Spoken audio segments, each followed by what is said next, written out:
আসছে ভাই, আসছে ভাই, আসছে ভাই।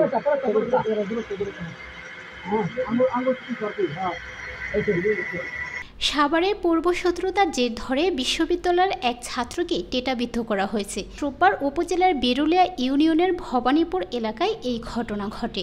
এলাকাবাসী জানায়, জমি সংক্রান্ত ও পূর্বশত্রুতার জের ধরে সাভারের সিটি ইউনিভার্সিটি বিএসসি সিভিল ইঞ্জিনিয়ারিংয়ে অধ্যয়ন করা মামুনকে নিজ বাড়ি ভবানীপুরে টেটাবিদ্ধ করে গুরুতর আহত করে তারই চাচা এসাক আলী।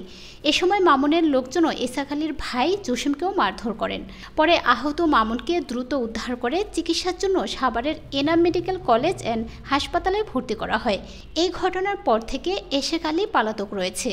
স্থানীয় বিরুলিয়া ইউনিয়ন পরিষদের ৩ নং ওয়ার্ডের ইউপি সদস্য বিল্লাল হোসেন বলেন, জমি সংক্রান্ত বিরোধের জের ধরে তাদের মাঝে মারামারি হয়েছে, অন্য কিছু না। এই ঘটনায় ভুক্তভোগী মামুনের পরিবার সাভার মডেল থানায় একটি লিখিত অভিযোগ দায়ের করেছেন। এ বিষয়ে সাভার মডেল থানার ওসি আতিকুল ইসলাম বলেন, তদন্ত করে দোষীদের বিরুদ্ধে ব্যবস্থা নেওয়া হবে।